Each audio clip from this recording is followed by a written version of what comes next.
Hi friends, welcome to ஜஸ்னிட் channel. இன்றைக்கி நாம் சிறகடிக்க ஆசை சீரியலோட ப்ரமோதா பார்க்க போகிறோம். வாங்க பார்க்கலாம். அதுக்கு முன்னாடி நேத்தியோட சின்ன ஒரு ரீகேப் பார்த்துடலாம். ஆக்சுவலாக மனோஜ் வந்து கால் பண்ணுவார், ரோகிணிக்கு கால் பண்ணி இந்த மாதிரி நான் சொல்கிற இடத்துக்கு வா, அவங்க கூட கொஞ்சம் பேசணும் அப்படின்னு கொஞ்சம் பாசமாக பேசுவார். உடனே ரோகிணி நம்பிடுவாங்க. ஓகே, மனோஜ் மனசு மாறிட்டார் போல், என்னோட நினப்பாவே இருக்குது அப்படிங்கிற மாதிரிலாம் மனோஜ் சொல்லியிருப்பார். அதனால் ரோகிணி வந்து உண்மைன்னு சொல்லி நம்பி என்ன பண்ணுவாங்கன்னா, சரின்னு மனோஜோட ஷோரூமுக்கு இன்றைக்கி போயிட்டாங்க. இன்றைக்கி எபிசோடில் மனோஜோட ஷோரூமில் இருக்காங்க. மனோஜோட ஷோரூமில் போயிட்டு எங்கே மனோஜ் யாரையுமே காணோம் அப்படின்னு தேடுவாங்க. அங்கே பார்த்தா விஜயா இருப்பாங்க.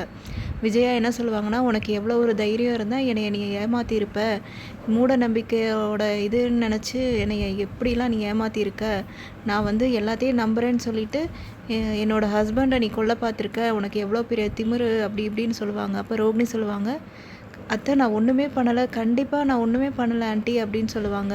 நான் இதுக்கெல்லாம் காரணம் கிடையாது, எனக்கு சுத்தமாக என்ன நடந்துச்சுன்னே புரியாது, நான் பண்ணலை, நான் அந்த மாதிரி ஆளை எதுவும் செட் பண்ணல அப்படின்னு சொல்லி ரோகிணி கதறுவாங்க.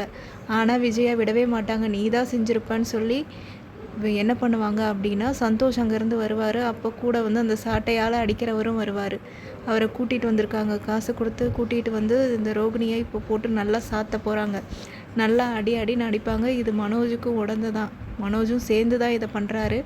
அடித்து மயக்கம் போட வச்சுருவார். உடனே அந்த சாட்டையால் அடிக்கிறவர் பயந்துருவார். என்ன இது, நான் வந்து இந்த மாதிரி நான் வேலை செஞ்சு பிழைக்கிற ஆள், என்னை போலீஸ் கேஸில் எதுவும் மாட்டி விட்றாதீங்க, நான் போகிறேன் அப்படின்னு சொல்லிட்டு சந்தோஷா நான் சாட்டை அடிக்கிறவர் 2 பேரும் போயிடுவாங்க. விஜயா வந்து அப்பயும் கெத்தாக தான் இருப்பாங்க. விஜயா சொல்லுவாங்க, இவ மயக்கம் தான் போட்டிருப்பா பாரு அப்படின்னு சொல்லுவாங்க. அப்போ மனோஜ் செக் பண்ணுவார். ஆமாம் மூச்செல்லாம் வருது அப்படின்னு சொன்னோன்னே, சரி இவ மயக்கம் தான் போட்டா, மயங்கிட்டா, சரி நான் போகிறேன், அவள் எழுந்துட்டானா அவளை எழுப்பி வீட்டுக்கு துரத்தி விட்டுரு அப்படின்னு சொல்லிட்டு விஜயா கெத்த கிளம்பிடுவாங்க. அதுக்கப்புறம் மனோஜ் இருப்பாங்க. மனோஜும் ரோகிணியும் அங்கே இருப்பாங்க. ரோகிணியை வந்து மயக்கம் தெரிஞ்சு எந்திரிச்சு, என்ன மனோஜ் ஏன் இப்படிலாம் பண்ணுற, நீ இப்படி பண்ணுவேன்னு நான் நினைக்கவே இல்லை, 2 வருஷம் நம்ம வந்து ஹஸ்பண்ட் அண்ட் ஒய்ஃபாக இருந்திருக்கோம், குடும்பம் நடத்தியிருக்கோம், ஆனால் நீ இப்படி பண்ணுவேன்னு நான் கொஞ்சம் இது கூட எதிர்பார்க்கல, கொஞ்சம் கூட உனக்கு கன்சர்னே இல்லையா, நான் ஒரு பொண்ணு தானே, என்னை போட்டு இப்படி அடிச்சிருக்க அப்படின்னு சொல்லுவாங்க. உடனே மனோஜ் வந்து கொஞ்சம் காம் ஆவார். அதாவது அவர் கொஞ்சம் ஃபீல் பண்ணுற மாதிரி ஃபேஸை காட்டுறாங்க, ஆனால் அது ரியாலிட்டி என்னங்கிறது நம்மளுக்கு இன்னும் புரிய வரல. அவர் இன்னும் அதோட இதில் தான் இருக்கார். அவருக்கு எப்படியாவது டைவர்ஸ் கிடச்சிடணும், வேறு ஒரு கல்யாணம் பண்ணணும். ரோகிணியாக அவருக்கு சுத்தமாகவே பிடிக்கல. அதனால கொஞ்சம் அப்படியே ரிலாக்ஸாக இருப்பார். அதுக்கப்புறம் ரோகிணி வந்து வீட்டுக்கு கிளம்பிடுவாங்க. சீனில் என்ன ஆகுது அப்படின்னா, ஸ்ருதியோட ஹோட்டலில் காட்டுறாங்க. ஹோட்டலில் ரவி இருக்கார், வேலை செஞ்சிட்ருக்காரு. அப்போது திடீர்னு மீனா வருவாங்க. மீனா வந்து நடந்த கதையெல்லாம் சொல்லுவாங்க. அப்புறமா நான் தான் அப்பயே சொன்னேன்ல, ரோகிணி தான் இதெல்லாம் பண்ணியிருப்பா அப்படின்னு சொல்லி பேசிகிட்டு இருப்பாங்க. அதுக்கப்புறம் முத்து வருவார். முத்து கூட அந்த ஒரு பொண்ணையும் கூட்டிகிட்டு வருவார். அவங்க யாருன்னா, மனோஜுக்கு ஆல்ரெடி பார்த்த பொண்ணு, பட் அவங்க வந்து சிஸ்டர் ஆகிட்டாங்க. அதனால் அவங்க இருந்துட்டு அண்ணான்னு சொல்லிட்டு முத்துவை கூப்பிட்டு பேசினனால முத்து கொஞ்சம் அப்படியே இலகின மனசு. ஸோ அவங்களையும் கூட்டிகிட்டு, நல்ல தங்கச்சி வாமா போகலான்னு சொல்லி கூட்டிகிட்டு, வாமா போகலாம் அப்படின்னு சொல்லி கூட்டிகிட்டு ஸ்ருதியோட ஹோட்டலுக்கு வந்துடுவாங்க. அவங்க வந்து பேசிகிட்டு இருப்பாங்க. நான் வந்து அவங்க பேர் எல்லாம் சொல்லிவிட்டு, நீங்கள் தான் மீனாவா, உங்களை பற்றி எல்லாம் முத்து நிறையா சொல்லியிருக்காரு, உங்கள் வீட்டில் ஏதோ பிரச்சனை எல்லாத்தையும் சொல்லிட்டாரா அப்படிம்பாங்க. அவங்க கொஞ்சம் நேரம் பேசிகிட்டு இருப்பாங்க. அதுக்கப்புறம் சிந்தாமணி அம்மா வந்து ரோகிணியோட வீட்டுக்கு வருவாங்க.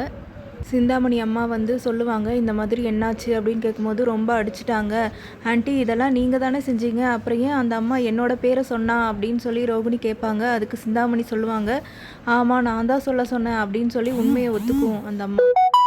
ரோகிணி மறுபடி கேட்பாங்க, ஏன் ஆண்டி இப்படி சொன்னீங்க, இப்போ பாருங்கள் எனக்கு தான் ரொம்ப அடி விழுந்திருக்கு அப்படின்னு சொல்லும்போது, உடனே சிந்தாமணி சொல்லுவாங்க, இல்லை விஜயா வந்து என் கூட ஃப்ரெண்டாக இருக்காங்க, நானும் இப்போ எனிமி ஆகிட்டேன் அப்படின்னா அங்கே என்ன நடக்குதுங்கிறது ஒன்றுமே நம்மளுக்கு தெரியாமல் போயிடும் அப்படின்னு சொல்லுவாங்க. ஸோ அப்படியே யோசிப்பாங்க கல்யாணி. நெக்ஸ்ட்டு சீனில் வந்து விஜயாவை பார்க்குறதுக்கு ஒருத்தவங்க வருவாங்க. ஐ திங்க் மாதர் சங்கத்துலேருந்து வந்திருப்பாங்க. என்ன நீங்கள் இவ்வளோ பெரிய ரவுடியாக இருக்கீங்க, உங்கள் மேலே கேஸ் போட போகிறேன் அப்படின்னு சொல்லி ஒரு அம்மா வருவாங்க. அவங்களையும் விஜய் அம்மா சும்மா விட மாட்டாங்க, சத்தம் போட்டுட்ருப்பாங்க. அதோட இன்றைக்கான எபிசோட் முடியுது. நாளைக்கு என்னங்கிறத நான் உங்களுக்கு நாளைக்கு அப்டேட் பண்ணுறேன். தேங்க்யூ ஃபார் வாட்சிங். மறக்காமல் சேனலை சப்ஸ்கிரைப் பண்ணி பெல் ஐக்கானையும் கிளிக் பண்ணிக்கோங்க.